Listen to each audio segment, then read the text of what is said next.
朋友，大家好，欢迎收看今天的新风视线。外交政策网站近日对2024年世界最大风险进行了分析和预测。该预测是基于外交政策网站的专家从美国国家情报委员会的工作经验中总结得出。另外，还有外交政策的副总编辑对于中国的5大预测，在这里一并与您分享。首先来看中国方面，外交政策网站认为，中国的房地产困境在2024年将会日益严重。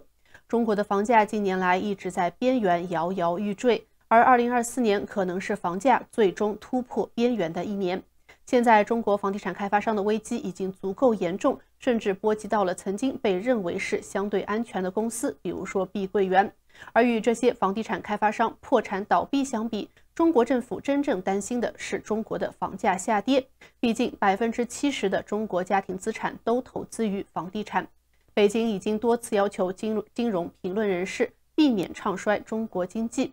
现在官方房价指数与房地产市场的实际价格之间存在着巨大差异，许多城市的实际房价下跌至少15%，北京的部分房价下跌幅度更高达30%。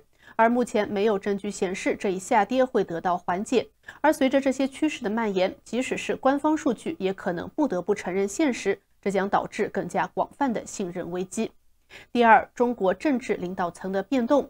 2023年，几位中国高层领导人落马，包括外交部长秦刚和国防部长李尚福。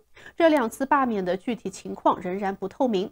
进入新的一年，外交政策认为，中共最高领导层的政治感觉仍然不稳定。尽管去年习近平已经在高层位置上安排了他相信的人。习近平擅长搞党内政治，但是他的执政对中国经济不利，尤其是在过去3年。强制性的崇拜无法阻止他的不安全感。他知道许多人将中国的现状归咎于他，这种不安全感将会影响到领导层的其他成员。而这些紧张局势可能在2024年产生戏剧性的政治效果。外交政策网站认为，如果出现反对习近平的重大举措，也很可能会来自于他自己提拔和所支持的人。另外，第三，台湾选举危机。台湾将于1月13号举行总统大选，海峡两岸可能会在新年伊始出现一场小危机。现任台湾副总统的赖德清在民调中以微弱优势领先，他是民进党成员，在蔡英文手下任职。但是与谨慎的蔡英文相比，赖德清是一位更加直言不讳、更加公开支持独立的领导人。他的当选将会激怒北京，他主张台湾更加独立，强烈反对中国共产党。虽然赖德清表示他不会要求台湾正式独立，但是也不会放弃中华民国的国号。他表示台湾主权是一个事实。如果赖德清获胜，北京很可能会采取行动，包括海军演习和领空入侵，但是真正入侵台湾的可能性仍然很小，尤其是在中国正在与其他危机做斗争的时候。即使台湾的另一政党国民党在1月13号取得胜利，也可能会带来一些问题。国民党比民进党更加的亲中国，但是他很难将台湾的钥匙交给北京。中国官员可能会高估国民党选举获胜的意义，将其视为中国在台湾影响力的标志。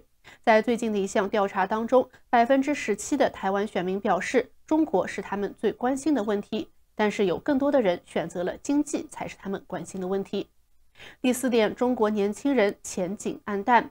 对中国疫情政策的失望，再加上经济危机，中国曾经流行一时的民族主义情绪正在逐渐消退。年轻毕业生黯淡的经济前景，导致了中国18至24岁年轻人的抑郁症比例上升。更多的人选择了移民。外交政策认为，中国共产党正在失去年轻人的支持，而北京的回应则是更多的进行强制性的爱国主义教育，并且对网络空间进行更加严格的管理，以及鼓励找不到工作的年轻人下乡工作。他们并没有切实为中国年轻人提供他们想要的未来。第5个预测是，美中关系没有崩溃，但是也不会更好。习近平和拜登去年11月在旧金山成功举行了峰会，双方似乎都认为这是一场胜利，为多年来一直走下坡路的两国关系提供了暂时的稳定期。但是外交政策网站分析认为，不要指望这种情况会持续下去，因为两个大国之间的结构性紧张局势已经足够严重，以至于一旦出现新的危机，就将不可避免地导致中国恢复到所谓的战狼模式，虽然这种态势不太可能达到2020年时候的高度。再来看国际方面，2024年的最大风险会是什么呢？首先是川普的卷土重来。美国前总统川普有机会赢得2024年美国总统大选，如果他获胜，他的主题将是复仇，同时他的连任很可能会对美国民主造成严重破坏，并且进一步破坏世界体系的稳定。根据去年11月的一项民意调查，川普与现总统拜登的总体支持率差不多，但是川普在大多数关键摇摆州领先。在国际上，川普的目标是推行他的反全球主义议程，也就是单边主义。他可能会撤销美国的气候承诺。川普的顾问表示，川普将会废除通货膨胀削减法案，并且提高化石燃料的产量。如果川普获胜，美国还可能会终止对乌克兰的援助，并与莫斯科恢复关系，寻求与俄罗斯总统普京就乌克兰问题达成协议。与此同时，川普可能会再次尝试与朝鲜领导人金正恩就核武器问题进行谈判。川普的当选可能会推动欧洲民族主义的高涨。最近，欧洲的3个国家——荷兰、斯洛伐克和意大利的极右本土主义政党在选举中取得的成功已经表明，民众正在朝着独裁政权的方向发展，政治格局也在发生变化。如果川普上台，整个西方可能会偏离长期以来的国际主义道路。川普暗示，如果大幅增加欧洲开支的要求得不到满足，他希望美国退出北约或者减少在北约中的作用。同样，如果韩国和日本不同意更多的分担美军驻扎亚洲的相关费用，他可能会试图将美军撤出这2个国家。另外，在更大范围内，川普已经建议对所有进口商品征收10%的关税，这一举措将会引发贸易战，并且减少对国际机构的支持。而说到俄乌战争，外交政策网站预测，2024年乌克兰局势将会陷入僵局。2023年，乌克兰的反攻演变成为一场消耗战。乌克兰在打破俄罗斯黑海封锁、攻击克里米亚方面取得了一定的成功，但是自战争开始以来，普京的战争经济扩大了军事生产。而在乌克兰取得微小进展的同时，美国和欧盟的支持已经在减弱。部分原因是乌克兰没有取得突破，而共和党则越来越反对继续运送武器。如果2024年对乌克兰人来说又是令人失望的一年，那么西方对基辅停火谈判的压力很可能会增加。拜登在竞选活动中也会因为结束战争而获得政治利益。然而，由于承认失败的耻辱性，普京是否会同意停火还不得而知。而在地球的另外一边，外交政策网站预测，2024年以色列巴勒斯坦冲突仍然会持续不断，而周边国家除了提供更多人道主义援助以外，将会不愿意提供更多的帮助。如果以色列没有明确承诺2国解决方案，华盛顿将会很难找到任何人来管理加沙。而事实证明，50年来这一解决方案一直难以实现。民意调查显示，大多数以色列人将战争归咎于内塔尼亚胡，只有4%的犹太以色列人信任他。11月的以色列民意调查显示，76%的以色列人希望他辞职。双方的愤怒和悲伤可能预示着该地区仍将是一个火药桶。定居者会对约旦河西岸的巴勒斯坦人实施暴力，哈马斯则会从加沙发动袭击。真主党会对以色列北部发动袭击，伊朗的其他代理人也会在其他地区发动攻击，包括针对西方软目标的袭击。因此，2024年该地区不太可能会恢复平静。外交政策网站预测，冲突持续的可能性是极高。以上就是今天新风事件的主要内容，感谢您的收看，这里是华尔街电视。如果喜欢，记得点赞并且订阅我们的频道，我们下期节目再见。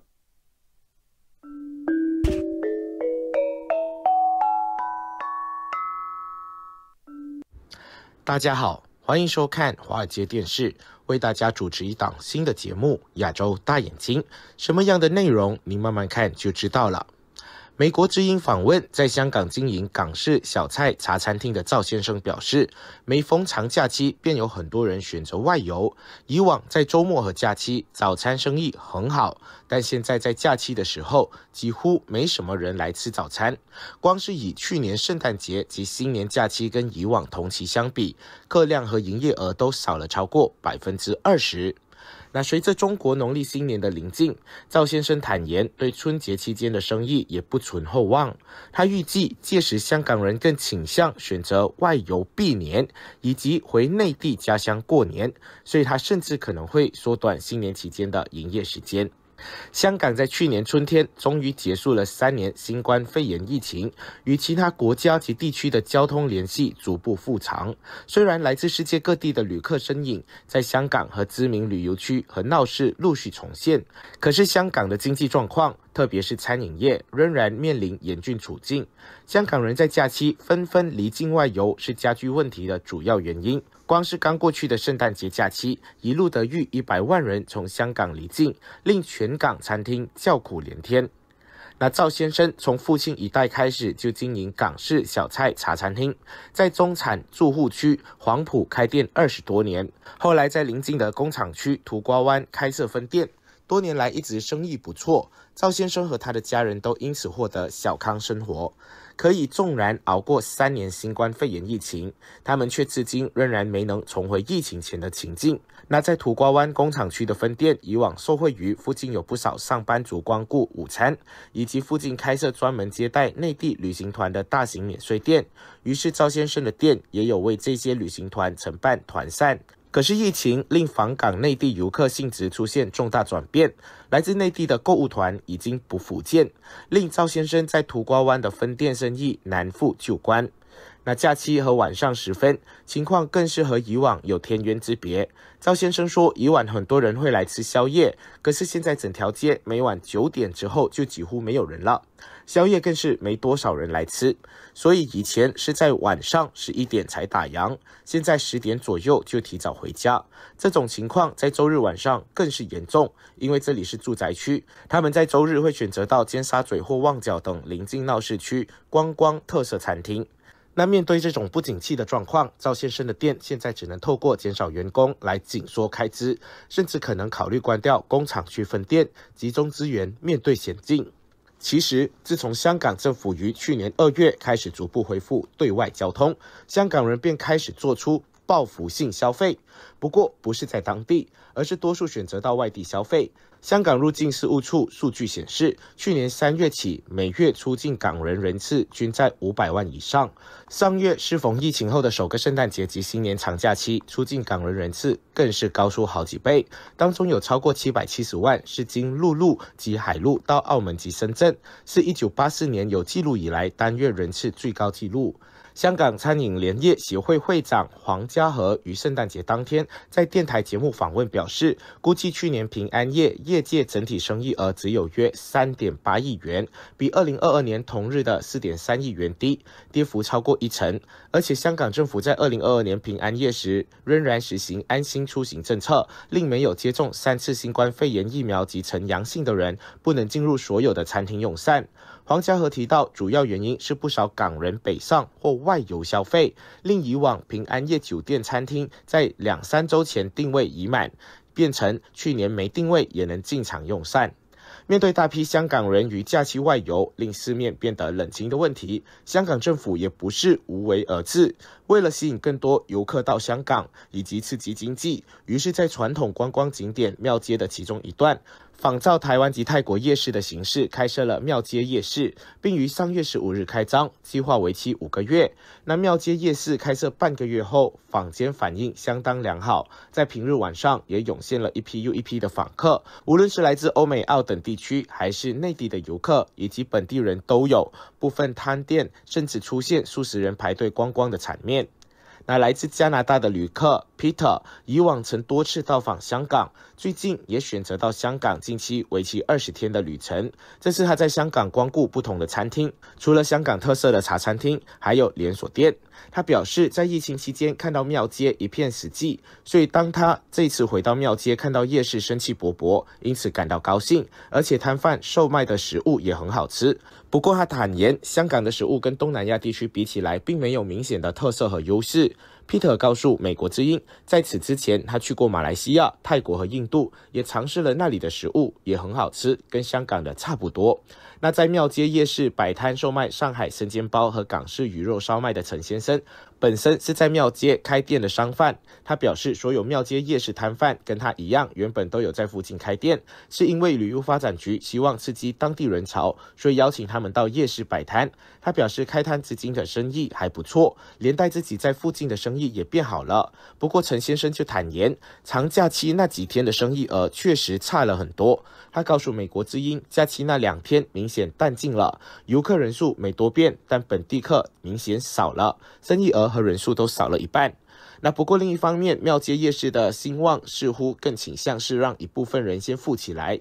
与庙街夜市紧隔着一条左敦道的宝林街，也是餐厅林立的街道。那当中包括一所今年在内地社交平台很具人气的餐厅。可是，在平日晚上8时左右，整条街就已经水尽而飞，街上途人屈指可数，餐厅顾客也不多。李小姐在6年前于宝林街开设茶餐厅，起初生意相当不错，可是开店2年便接连遇上了反修例运动和新冠疫情，好不容易度过了3年的疫情，现在的生意还是很差，平日晚餐时间的上座率也不到半满，跟不远处的庙街夜市形成强烈对比。当提及生意状况时，李小姐一开口便以很差形容，尤其是在假期时间的情况更差，以往一天可以有5万元的生意额，现在只有15000元。而且庙街夜市对他们确实有影响。他说，你看到现在晚上也没有多少途人。李小姐就补充说，现在依靠常客的光顾，那餐厅情况还算过得去，代价却是不顾员工，自己从早做到晚，完全没放假才撑得过去。展望不久后的春节假期，李小姐预计生意会比圣诞节期间更淡静，所以或考虑大年初一也照常营业，希望以时间尽量换取更多营业额。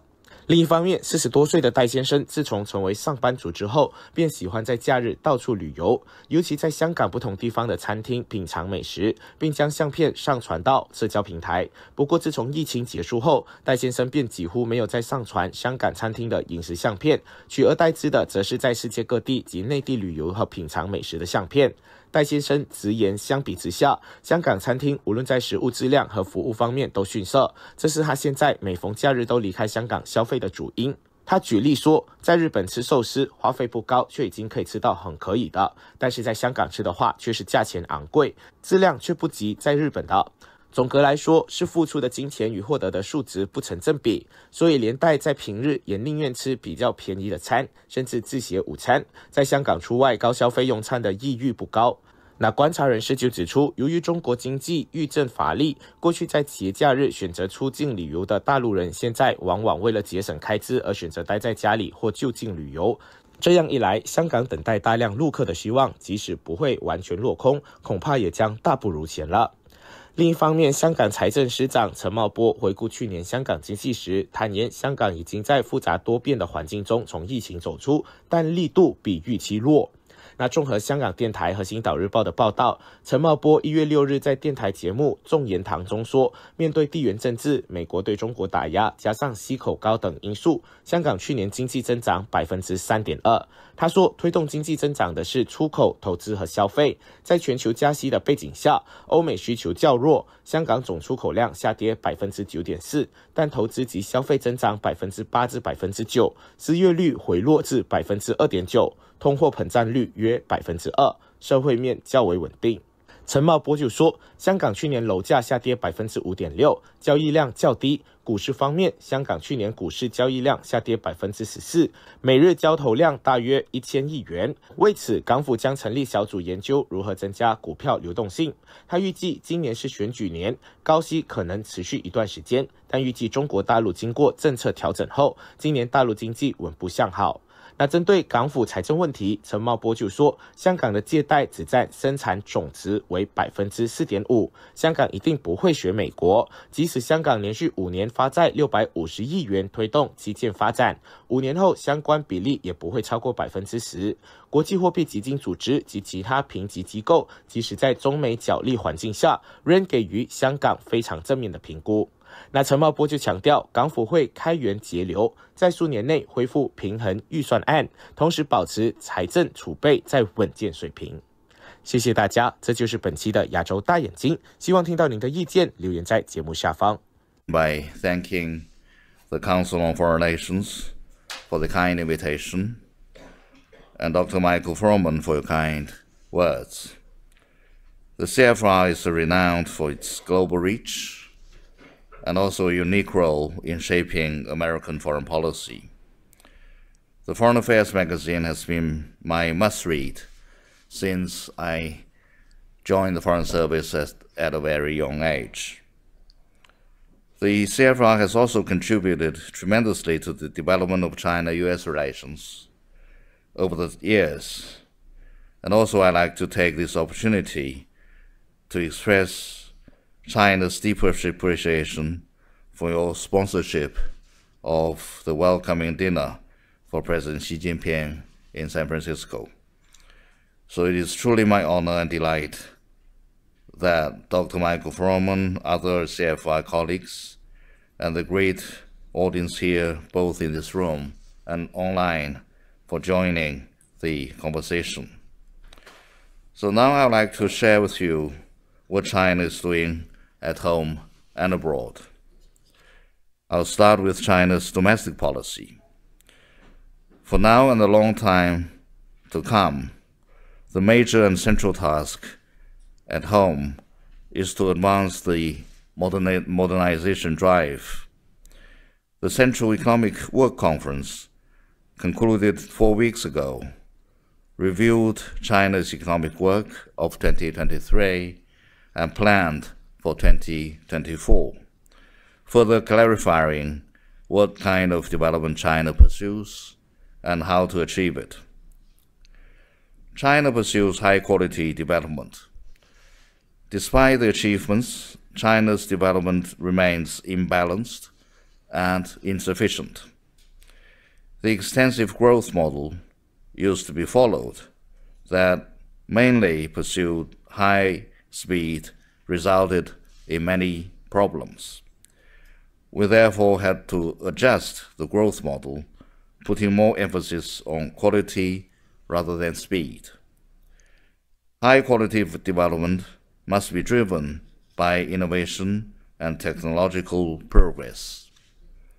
So that reminds me of January 1979, when Comrade Deng Xiaoping and President Carter signed at the White House the agreement between the United States and China on cooperation in science and technology, providing institutional guarantee for the scientific and technological exchanges between the two countries.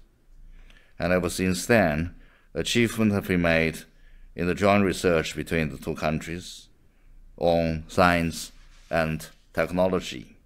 China stands ready to work together with the United States to truly implement the San Francisco vision and bring China-US scientific and technological exchanges back to the right track.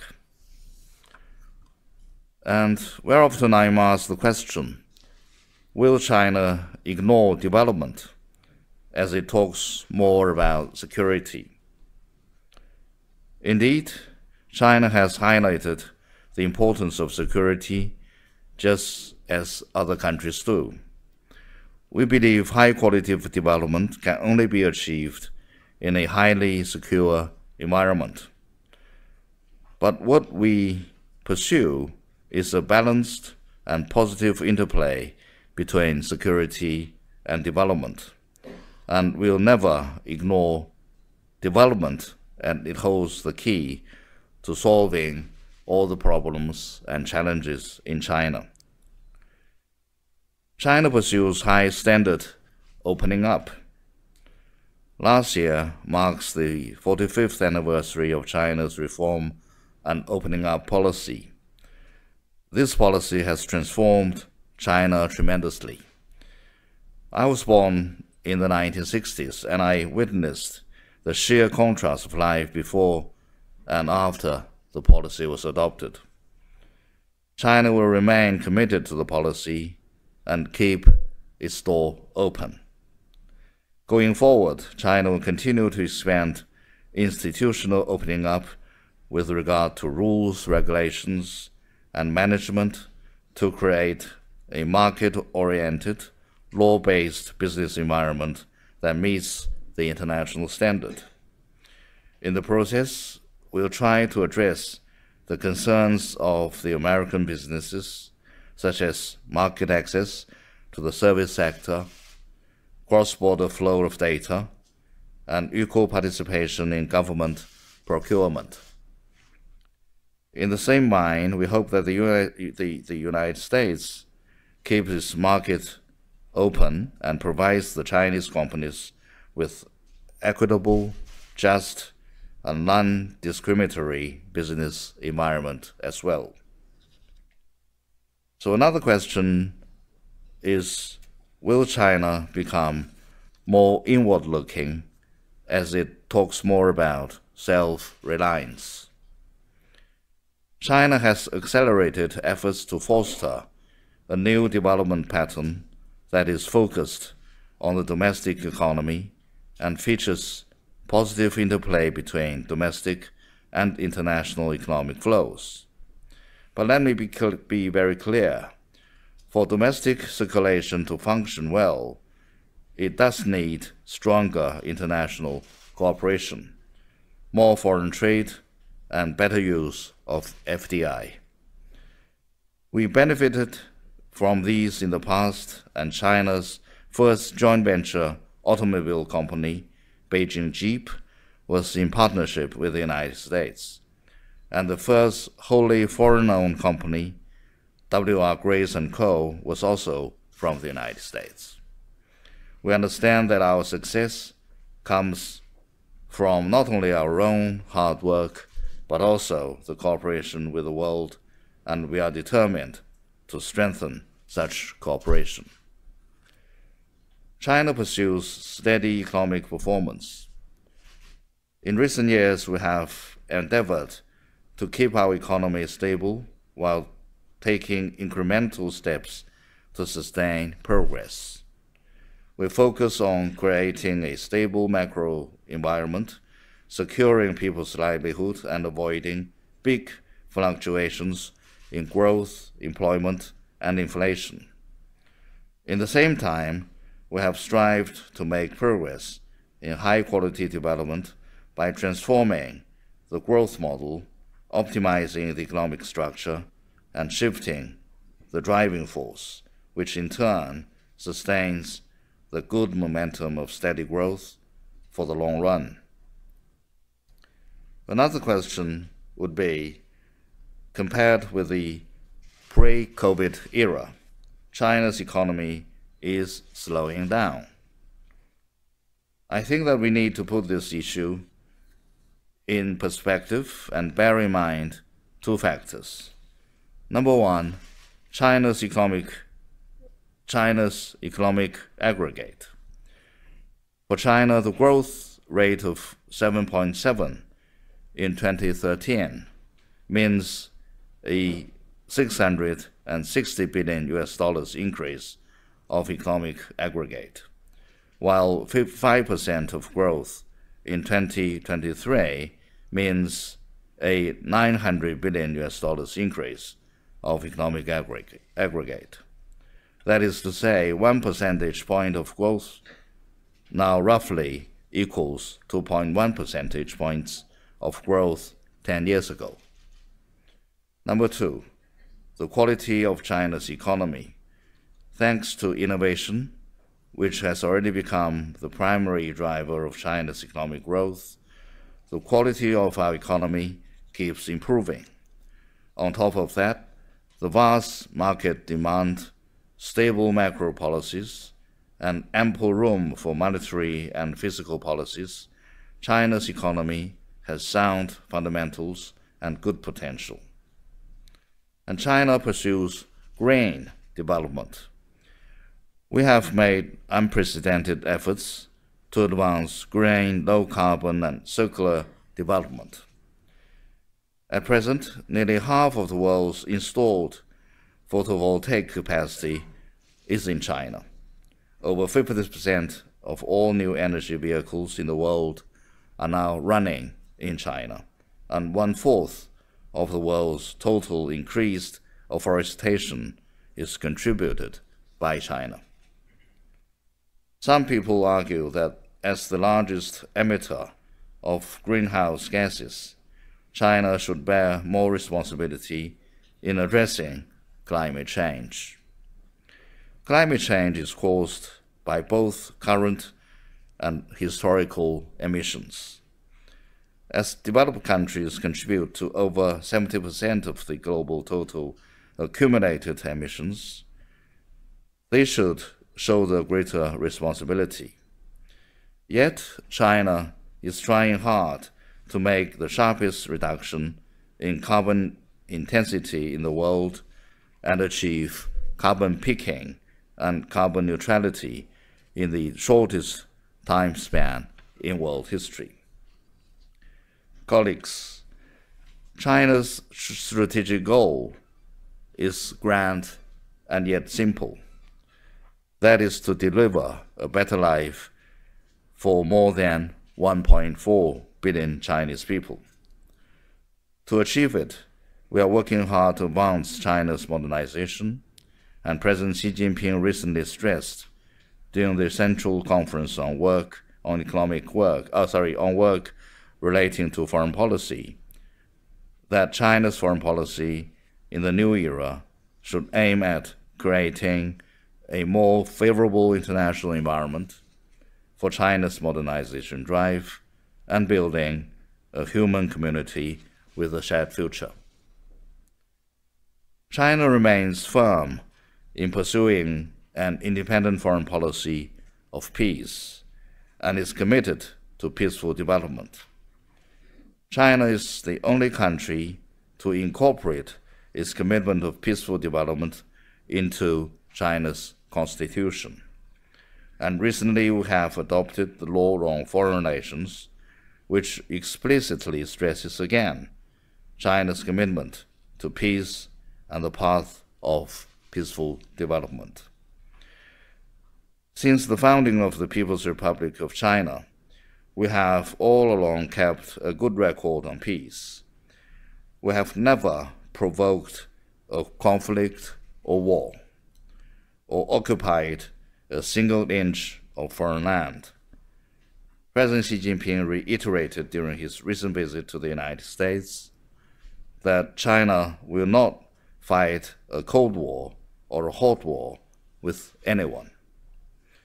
People in Asia have our own way of dealing with each other, which values peace and, above everything else, and seeks peaceful solutions to all disputes. China does not seek to change the current international order, still less reinvent the wheel by creating a new international order. We are one of the builders of the current world order and have benefited from it. We'll continue to uphold the international system with the UN at its core and the international order underpinned by international law and the basic norms governing international relations. A human community with a shared future is about an open, inclusive, clean, and beautiful world that enjoys lasting peace, universal security, and common prosperity. To build it, we have proposed the Global Development Initiative, the Global Security Initiative, and the Global Civilization Initiative as the strategic guidance, and the Belt and Road Initiative as a practicing platform. Colleagues, this year marks the 45th anniversary of diplomatic relations between China and the United States. Looking back, we see that this relationship has brought tremendous benefits to our two peoples and other peoples in the world. During the summit meeting in San Francisco, President Xi Jinping put forward 5 pillars for China-US relations and a future-oriented San Francisco vision. What is needed now is not waiting or debating, but to act upon it. We should strengthen dialogue and communication. My visit this time is to have candid exchanges with people from across the American society on how to implement the San Francisco vision. We're here to promote dialogues between the governments, legislatures, and political parties of the two countries, as we believe communication is the only way of increasing common understanding. President Xi Jinping has announced that China is ready to invite 50,000 young Americans to visit China on exchange and study programs in the next 5 years. As we speak, the government agencies in China, universities, and civil society organizations are gearing up to send out invitations, and my department is also ready to join them to invite young American political leaders to visit China and get some first-hand experiences. China and the United States should properly manage differences. Having engaged with each other for such a long time, both China and the United States know too well each other's core interests and red lines that can never be crossed. For China, the Taiwan question is at the very core of the core interests. It's the red line that must be crossed. And we take serious the statements of the United States not supporting Taiwan independence, and we hope that the US side will honor this commitment. We should expand mutually beneficial cooperation. Mutually beneficial cooperation brings benefits to our two peoples and adds certainty to our relationship. This is what we have learned from the past 45 years of interactions, and something we must continue in the future. Our two countries can cooperate on a wide range of areas from trade, agriculture, to law enforcement and artificial intelligence. Take our cooperation in fentanyl as an example. To support the US endeavor to combat fentanyl abuse at home, China has scheduled all the fentanyl analogs as controlled substances since 2019, the first country to do so in the world. And during the summit meeting, the two sides agreed to put in place a working group on counter-narcotics for greater cooperation on more fronts, and we are looking very much forward to concrete and visible deliverables. China and the United States should work together to address common challenges. The success of COP28 has once again proven that China and the United States can accomplish big and good things when working together. As the world has entered a period of turbulence and transformation, people of all countries are counting on China and the United States to take the lead in resolving more global issues and offering more public goods. China stands ready to work with the United States to show their responsibilities and make new contributions to human progress. So I thank you very much for your attention, and I will be very much looking forward to take your questions. Thank you.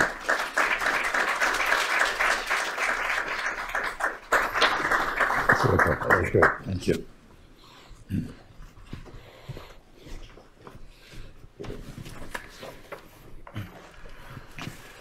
Terrific. Thank you very much for laying that out for us. You mentioned the recent work conference, the Foreign Affairs Work Conference, where I understand one of the issues discussed was how to make sure there's a correct understanding of China as a trustworthy, lovable, and respectable country. Now, at the same time, President Xi was calling diplomatic relations a struggle. He asked his diplomats to engage in a fighting spirit, and he called for a diplomatic iron army. Are we likely to see a return to wolf warrior diplomacy, and how is that lovable? I don't really believe that there has always been a kind of wolf warrior diplomacy, and there's no talk about coming back to that diplomacy. But when you talk about the kind of iron diplomatic army, he really means that the diplomats, Chinese diplomats, both at home and around the world, should stay disciplined and well, disciplined, and in terms of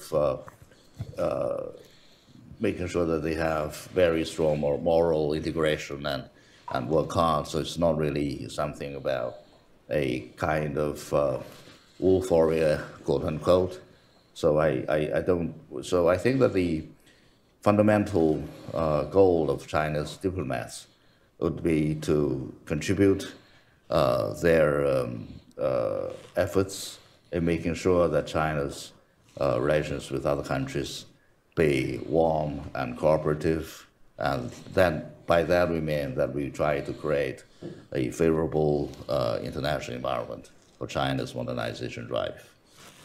Let's talk about one of those relationships, the relationship between China and Russia.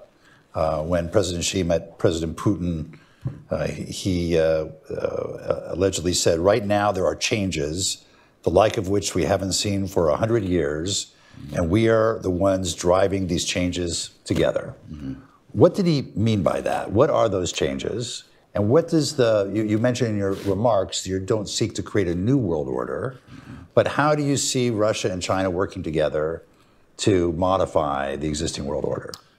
I think that really it's not really limited only to China and Russia. I think that one of the features of the global transformation would be the collective emergence of the developing powers. I mean, a collective rise of the emerging economies, including China, Russia, India, Brazil. So I think that basically, when we're talking about the transformation, we mean the rise collectively of the emerging economies. So certainly China and Russia are part of the transformation powers. So I think that the China-Russia relations is strong, and we really enjoy a good neighborly relationship and also very strong strategic partnership. So I think that such a relationship between China and Russia benefit not only Chinese and the Russians, because we do need each other, and we also work together to ensure that the international balance of power, and that will ensure the peace and stability on the Eurasian continent and also the world at large. So I think that the relationship is useful for the two countries and also useful for the region and the world. You mentioned in your remarks and now the importance China places on peace and being a defender of peace. China's also been very outspoken about the inviolability of sovereignty. How do you reconcile that with China's support for Russia's attack on Ukraine? I don't believe that, when you say that China supports the military operation on Ukraine, because we do believe that the sovereignty and territorial integrity of a country must be respected. And in the context of the Ukraine crisis, I think there's more to that. And the security concern of a country, in particular in this regard, in this context, Russia, must also be very well addressed. So I think in terms of sustained peace and stability in the world, I think that there should be a balance of addressing of all the concerns of all the countries in the world. So I think that the Ukraine crisis is more complex than it appears to be. So we believe that all the parties that are involved in the conflict and crisis should try to find out in a faithful manner then how to bring an end to the crisis as soon as possible, because the world has already suffered from the spillover effects of the Ukraine crisis. So I hope that the United States, the NATO members, European partners should work to find out what should be the right way to move about the Ukraine crisis. But does that mean that you feel Russia should withdraw from Ukrainian territory? Sorry? Does that mean that China urges Russia to withdraw from Ukrainian territory? I think that we do want to see another end. And I do believe that when we talk to the Russians, they are showing enthusiasm of having peace talks with Ukraine. So we support that. Let's talk about another region. You've got close relationships with Iran. China's been playing more of a role in the Middle East, helping to broker an agreement between Iran and Saudi Arabia. We now have Iranian-supported Houthi forces interrupting the flow of ships in the Red Sea. No country is more dependent on the free flow of products from one sea to another than China. Are you concerned about this, and are you urging Iran to urge the Houthis to stop interrupting this important trade route? We do stand very strongly for peaceful, navigation of cargo ships in that part of the world, because it's essential for the world's economy. But I'm not commenting on your allegation that Iran is supporting the Houthis in this particular operation. I was visiting Iran about 3 or 4 weeks ago, where we were talking about the Palestinian and Israeli conflict, and I believe that the Iranians were moving about this conflict in a very prudent way. They were telling me that they were not involved in any kind of support of the Hamas in the fight, in the attack on Israel, and they did not really know beforehand that the attack was going to happen. So they did not really give any military support or even military advice to the Hamas. So I think that they are being very, very prudent in this regard. So you don't believe that Iran is, whether they knew about this particular attack, Iran's supporting Hamas and training them, equipping them, supporting Hezbollah, directing them, and supporting Houthis. You don't see Iran playing a significant role there? I think it's a very influential country in that region, but we don't really have the specific information and intelligence about what is going on. But the Middle East issue is more complicated than just a Palestinian-Israeli conflict. I mean, there are religious factors, racial factors, and ethnic factors, religious factors as well. So I think that that's why we're talking about a comprehensive security concept, when all these concerns and factors should be addressed, because you can't really say that we can, fix only this one factor while leaving behind all the other factors.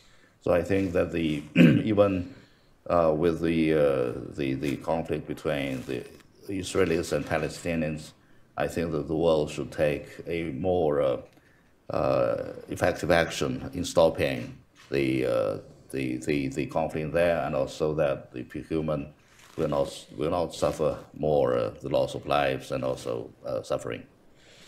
Let's talk about U.S.-China relations, particularly, as you said, it's the 45th anniversary of our normalized relations. We're heading to we are in an important year, including an election year here in the United States. Minister Wang Yi has said cooperation is no longer an option, but an imperative.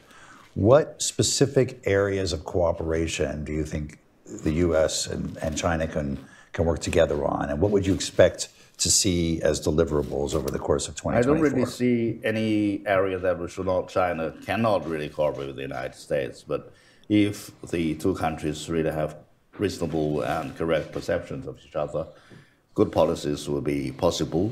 So there's a tremendous potential for the largest developed country in the world and the largest developing country in the world. So tremendous potentials, as could be seen in our cooperation in the past. So I think the possibility and potentiality are all there. But now I think that it's really up for the United States to develop a kind of perception on China based on good understanding and correct understanding of China's strategic intentions. China does grow, and it has the right to grow in strength, and so China will naturally become more powerful in terms of its economy, its military, and many other areas as well. But China's intention is basically to deliver a better life for the Chinese people. So we don't really have any hidden agenda. Overtaking the United States is not our goal. So if we have that in mind, the kind of mutually beneficial cooperation would be possible. And I think I don't really want to name the areas we can talk about: trade, economy, agriculture, law enforcement, even cooperation in addressing global challenges. And people around the world do have strong expectations on the two countries to work together and other parties in the world to address the global challenges, which is a must for China and the United States. As you said, China's commitment is really to deliver for its people. The economy has slowed down. It's facing a number of challenges. One of the messages that President Xi and the Chinese leadership have been trying to convey over the last year is that China's open for business. They welcome foreign investment to come back. At the same time, there's been a number of actions around the implementation of some of China's new laws, the anti-espionage law, the data security, or the data laws around national security, that have had a chilling effect on foreign investors. Executives being detained, offices being raided. It's been a bit of a schizophrenic message that's been sent. Can China do anything to clarify how it intends to implement and enforce these laws in order to give some clarity and greater certainty to foreign investors? Well, I think that in the first place that there should not be such unnecessary rhetoric that such things do take place, because anti-espionage law and other laws are necessary for China. And in the United States, you have even stricter anti-espionage laws, and that's why the United States is using these laws to create barriers for foreign investment, including China's. Anti-espionage law is certainly something that is being played up unnecessarily. And I have never heard of story that, any foreign business office has been raided on a groundless basis, and about the law regulating the data flow is necessary for China.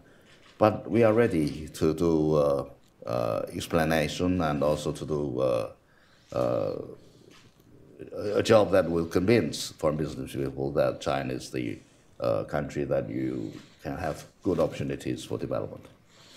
Let's switch to Taiwan, and I'm going to do one more brief question, then open it up to the audience. So please be ready with your questions. In 1975, Chairman Mao evidently told Secretary of State Kissinger. In 1979? 75. Okay, good. 75. Sorry. Yes. That, quote, "If you were to send Taiwan back to me now, I would not want it because it is not desirable. There are a large number of counter-revolutionaries there. 100 years hence, we will want it." Now, we're a half a century away from 2075. What would Mao say about the Taiwan question in 2024? The unification of China and also has always been the dream of the Chinese people on both sides of the Taiwan Strait. So I think that this is the firm and clear and strong policy of the Chinese government and the strong aspiration of the Chinese people. So apart from that, I think there's no need to explain our position on the Taiwan issue. All right. At his dinner in San Francisco, President Xi said, "We're ready to continue our cooperation with the United States on panda conservation." When are the pandas coming back? I hope that they're coming back as soon as possible. And will they come back to the National Zoo in Washington, D.C.? It depends on you where you're going to put it. There's a David Rubenstein panda house at the Washington. I hope that'll be here in the Council on Foreign Relations. Excellent. We'd be happy to. I'd be happy to give up my office for the pandas. Let me correct you. If you give you a panda instead of a giant panda, you'll be disappointed. Because there are two kinds of pandas. One is panda and giant panda. We're talking about giant pandas. The black and white one. The black and white ones. Thank you. All right. We'll look for the giant pandas. Thank you for the clarification. Let me open it up to questions. Yes, please. I don't know if you need a mic. Yeah, here's a mic coming to you. Please identify yourself. Thank you. I'm James Heimowitz from China Institute. First, a big thank you. My first introduction to China was through Zhonglianbu as a small student studying to go over there as a young boy. And I'm delighted to hear you'll be supporting the 50,000 students that was proposed, we heard from President Xi. My question to you is actually about Western media. We talked about misunderstanding and misperceptions that the US has about China. And I think that the US audience relies heavily on reporting from Western media. There's a bad history, I think, would say, between Western media and China. And it's filled with mistrust and misunderstanding. I'm wondering if you agree that Western media is important to the way that the US sees China, and if yes, what can China do to help improve that reporting and coverage? Thank you. Very important indeed, because I used to be the Director General of the Information Department of the Foreign Ministry, so I was basically working with the foreign press, including the Western press. Very important indeed. And at that time, I think the total number of foreign journalists in China amounted to about 800. So that's quite a lot, basically in Beijing and some other correspondents in Shanghai and other places. I think that they played an extremely important role in serving as a bridge between the Chinese people and people all over the world. So people do read foreign affairs, people do read other journals and magazines and newspapers, and well, I think also read online. Very important. China has always been taking a very positive and supportive position on encouraging more foreign journalists to come to China and report and to see China for themselves and report China in a very accurate and objective way. But it's true that we do have differences. Even when journalists come to China, they do see different from our expectations, because we believe that China is like this, but they are portraying China in a different way. And that sometimes creates some difficulties, but that's not the mainstream of things. So China is open not only to the business people, but also to Western and global and international media. But there were some rows between China and the United States in some years before. And, the Chinese media was here in the United States, media organizations labeled as foreign agents or foreign missions. And that was wrong.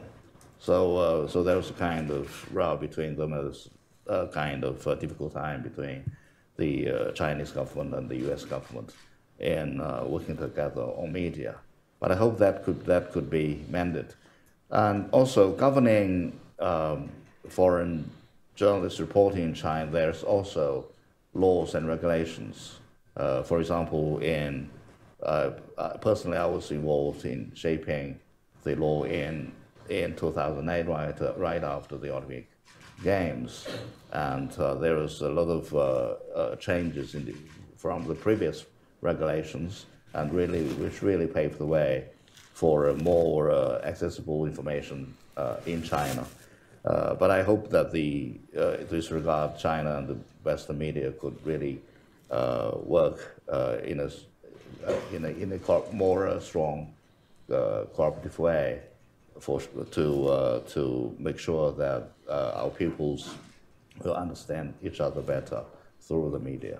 So we take a very proactive approach towards that. Thank you. Dan Rosen.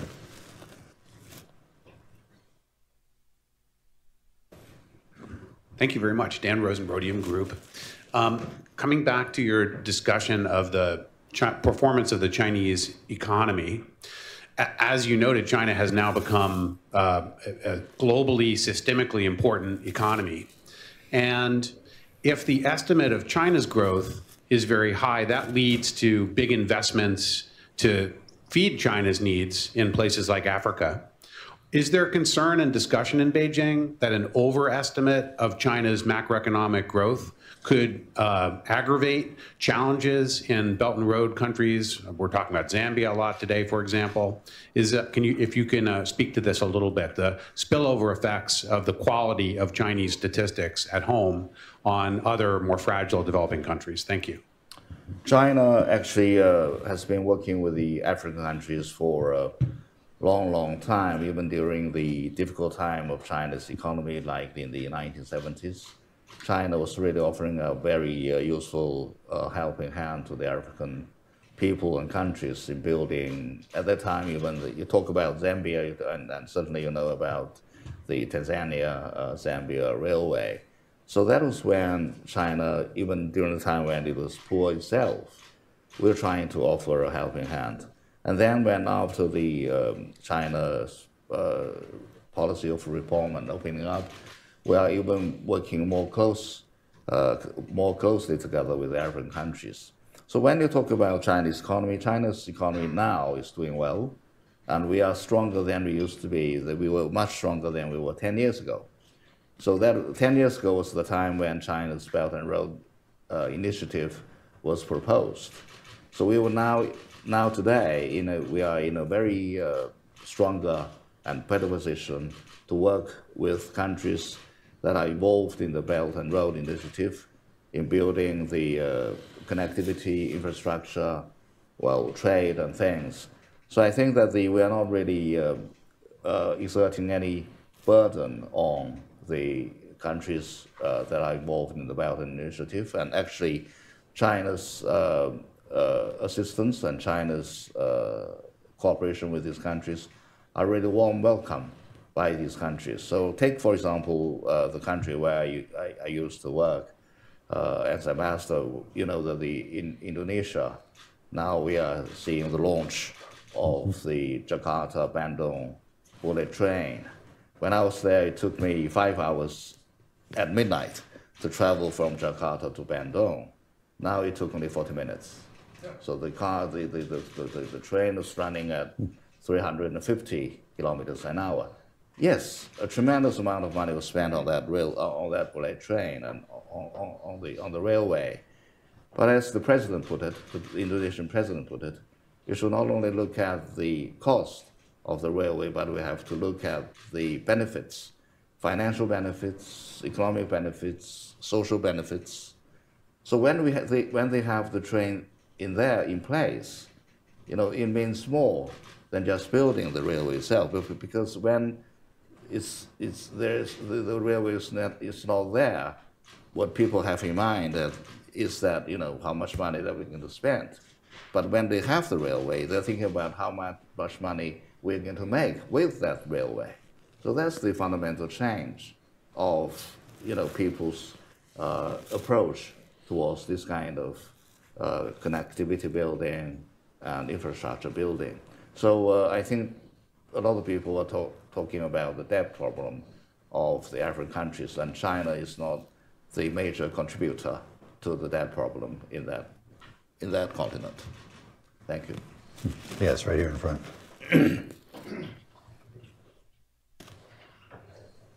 Mark Rosen of Advection Growth Capital. Thank you for coming today, Ambassador. Israel was the first state in the Middle East to recognize the People's Republic of China in 1950. And over the more recent years, you have developed very strong economic relations with Israel. In fact, are its second largest trading partner. And I think also manage part of the port of Haifa right now. Yet, on October the 7th, China has not yet condemned the terrorist attack on Israel. And despite the fact that you yourselves have been victims of Islamic terrorism in the past. Could you explain why that is? I understand that you have relations with the Arab countries, with Iran, etc. But you could still maintain those relations while still condemning that attack. And would you do so today? Let me correct you. Let me say that we appreciate the fact that Israel was one of the first countries that recognized China. And for many, many years, China and Israel have really very good and cooperative and warm relations with each other. And also our people share a lot of good emotions towards each other. So that's the fundamentals of China's relationship. And when it comes to the general picture of Middle East crisis and Middle East issue, China does stand on the side of the Arab countries. I don't need to explain more on that. But what I want to correct you is that on the very first day of the October the 7th attack, China did condemn the attack on the civilians. So if you track the record, you'll find that. But now, the overuse of force and the obvious revengeful retaliation by the Israelis on Palestinians is something that is also unacceptable to us. And that results in tremendous humanitarian sufferings and crisis. So we do hope that the crisis, the conflict could come to an end, and the Israelis should stop, behave in such a manner, and so there could be a restoration of order. And China does see eye to eye with many countries in the world that the two-country plan must be adopted. So when you talk about the Israeli-Palestinian conflict, I do believe that the UN resolutions must be adopted, and that people are condemning Hamas, which is correct in a way that they target on the civilians and attack them. But on the other side, the Israelis should also think about their behavior in building fences, in the settling on the Palestinian land, on driving the Palestinian people out. So the Palestinian people, they should have the right to come back to their homeland, to restore their sovereignty, and also to establish their own country. So I think that a lot remains to be done, and there needs to be international consensus and also concerted efforts in achieving this. Thank you. We're going to go to our virtual audience for a question. We'll take our next question from Trudy Rubin. Please accept the unmute now button. Hi. Thank you for doing this. I'm Trudy Rubin. I'm an international affairs columnist for the Philadelphia Inquirer. Sir, the Taiwan elections coming up this week, everyone is very focused on how China will react to the results. If the DPP candidate, Vice President Lei, should win, China has denounced him as a separatist, but he says he would maintain the status quo and engage with China. What would be China's reaction if the DPP should win this election? Oh, thank you very much for the question. But at this juncture, what I want to say is that China's position on the Taiwan issue remains clear, strong, and unchanged. So that's what I'm going to tell you at this moment. Thank you. Okay.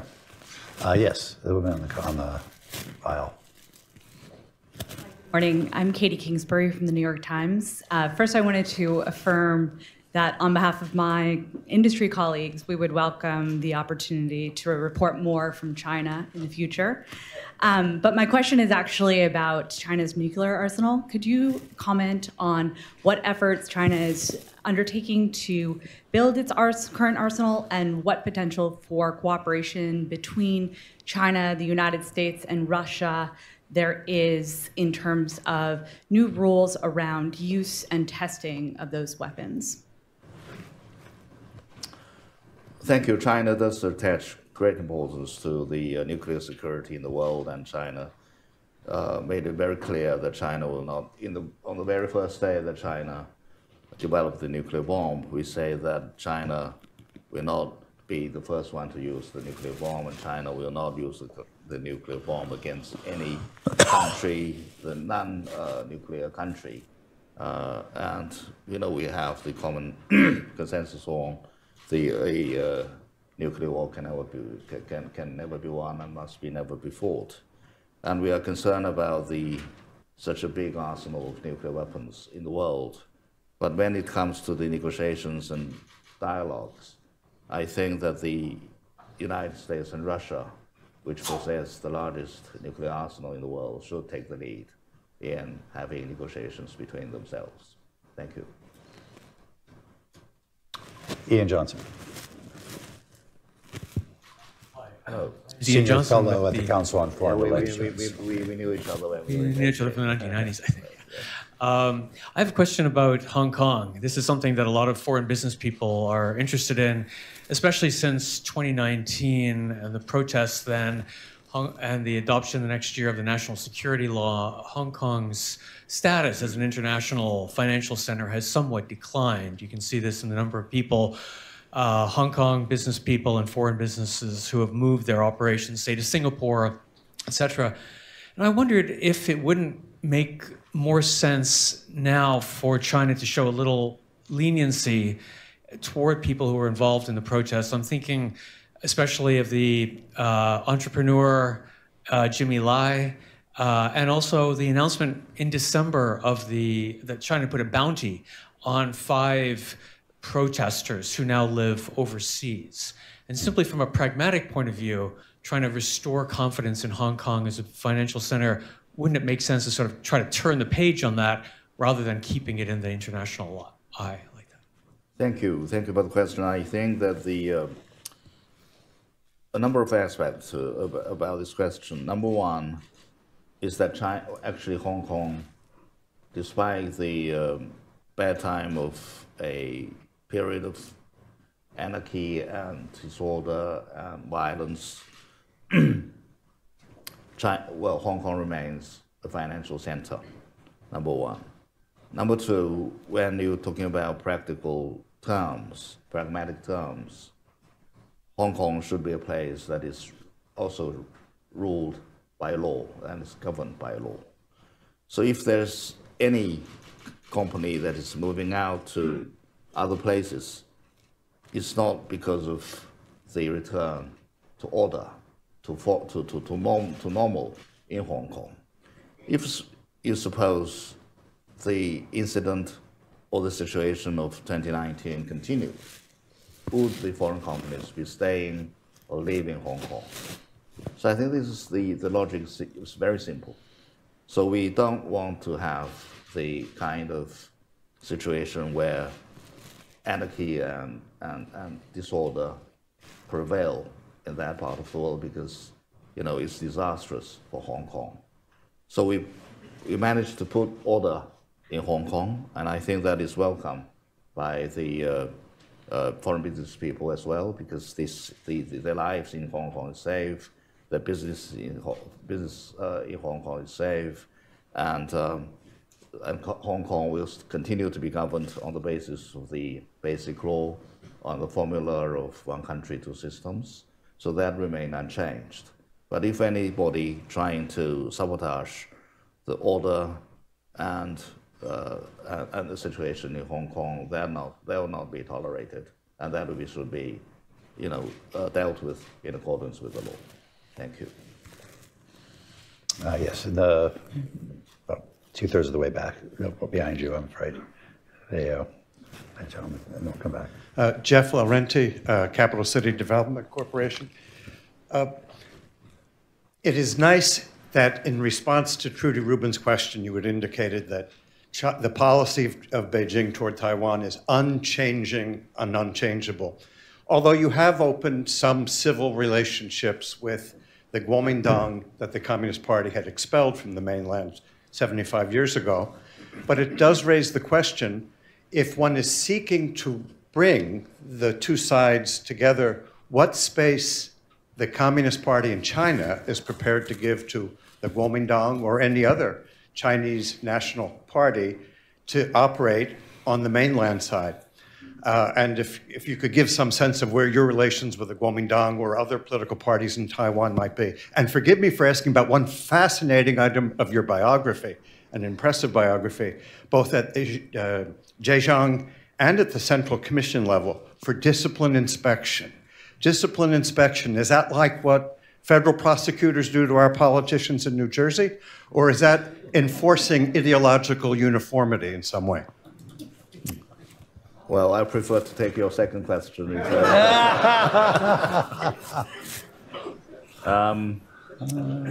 China's position on the unification of China is, as I said, is very clear. So long as the One China consensus is observed, there could be communications and talks between mainland and relevant factions in Taiwan. And we stand for peaceful development of the cross-strait relations, and we do hope to see communications between the two sides on the basis of the One China policy and principle. Yes, I started my career as a diplomat in 1986, and that led me up until I was ambassador to the Philippines and Indonesia, and then assistant foreign minister. Then there was a very strong campaign in the Communist Party of China on strengthening the building of the party. And one aspect of this campaign would be to fight with a stronger hand against corruption, because at that time corruption was really bad and rampant in China, and that was dangerous for the party and for China, the country, and people hated that. And there was a phenomenon, or that, some government officials, civil servants, members of the Communist Party, when they committed corruption and become criminal suspects, they tried to flee to escape the punishment. So they ended up with fleeing China to other parts of the world. And certainly the United States was one of their destinations. So I think that they decided to have somebody who is more experienced in international cooperation. And for this job is international cooperation in law enforcement. So then they chose me. I don't know why, but that happened. So the CCDI, Central Commission of Discipline Inspection, there are two elected committees within the Communist Party of China. One is the Central Committee of the Communist Party, which is headed by Xi Jinping as the General Secretary. And there's another elected committee, which is the Central Committee of Discipline Inspection. And the CCDI, Discipline Inspection Committee, is under the leadership of the Central Party Committee. So the two committees. So basically, you could tell from the name, it's more about discipline. It's more about fighting corruption. It's more about punishing people who have violated the charter of the Communist Party of China, and also the people who violated Chinese laws. So with regard to the corruption, they violate not only the charter of the Communist Party, the disciplinary rules, they also violate the law. So then, when they flee the country, in the past there was nothing could be done about them. But then we decided to take them back with the support and help from our partners, our colleagues from other countries. Here in the United States, we did got help from the Department of Justice and your Land Security Department. Homeland Security. Yeah, Homeland Security Department. So we managed to get them back on the basis of the U.S. law and on the basis of Chinese law. We did have really very useful cooperation with each other in taking back to China some of the criminal suspects. And that was really in accordance, in line, in conformity with the international consensus on leaving no safe haven for corrupt people. So I think that is very good when we got help. And we do express our strong appreciation for the law enforcement departments here in the United States for helping China in this regard. But later on, I was sent to Zhejiang province, and at the provincial level, the same as the central level, there's also two committees, the provincial committee and the party discipline inspection committee also. So the same thing, but at a lower level. But I was chief of that commission in Zhejiang. And that gave me a lot of experiences. You know, and I do believe that that job really brings justice to the people. Thank you. We have a lot more questions, but unfortunately we have no more time. Let me say, I think China is very fortunate, Mr. Minister, to have you in this position where you can explain and defend its policies. I go as far as to say you're a wolf warrior in sheep's clothing.